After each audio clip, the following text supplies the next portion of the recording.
కొణిదెల పవన్ కళ్యాణ్ అమ్మ కడుపున ఆఖరివాడిగా పుట్టిన అందరికీ మంచి చేయాలి, మేలు జరగాలి అనే విషయంలో ముందువాడుగా ఉంటాడు. తన గురించి కంటే జనం గురించి ఎక్కువగా ఆలోచించే మనస్తత్వం నా తమ్ముడు కళ్యాణ్ బాబుది. ఎవరైనా అధికారంలోకి వచ్చాక ప్రజలకు ఏదైనా చేయాలనుకుంటారు. కానీ కళ్యాణ్ తన సొంత సంపాదనని కౌలు రైతులు కన్నీళ్లు తుడిచేందుకు ఖర్చు పెట్టడం, సరిహద్దు దగ్గర ప్రాణాలొడ్డి పోరాడే జవాన్ కోసం పెద్ద మొత్తం అందివ్వటం, అలాగే మత్స్యకారులు ఇంకా ఎందరికో తాను చేసిన సహాయం చూస్తుంటే ఇలాంటి నాయకుడు కదా జనాలకు కావాల్సింది అనిపిస్తుంది. ఒక రకంగా చెప్పాలంటే సినిమాలోకి తను బలవంతంగా వచ్చాడు, రాజకీయాలు మాత్రం ఇష్టంతోనే వచ్చాడు.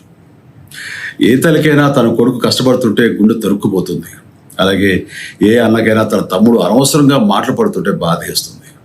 అలా బాధపడుతున్న నా తల్లికి ఈ అన్నయ్యగా ఒక మాట చెప్పాను. నీ కొడుకు ఎంతోమంది తల్లుల కోసం, వాళ్ళ బిడ్డల భవిష్యత్తు కోసం చేసే యుద్ధం అమ్మా ఇది. మన బాధ కంటే అది ఎంతో గొప్పది అన్నాను.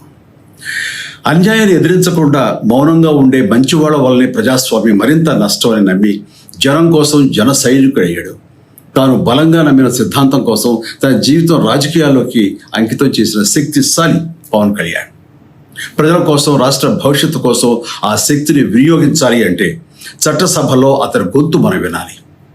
జనమే జయను నమ్మే జనసేనాని ఏమి చేయగలడో చూడాలంటే మీరు పిఠాపురం ప్రజలు కళ్యాణ్ని గెలిపించాలి. మీకు సేవకుడుగా, సైనికుడుగా అండగా నిలబడతాడు. మీకోసం ఏమైనా సరే కలబడతాడు, మీ కళ నిజం చేస్తాడు. పిఠాపురం వాస్తవ్యులకు మీ చిరంజీవి విన్నపం, గాజు గ్లాసు గుర్తుకి మీ ఓటు వేసి పవన్ కళ్యాణ్ని గెలిపించండి. జై హింద్.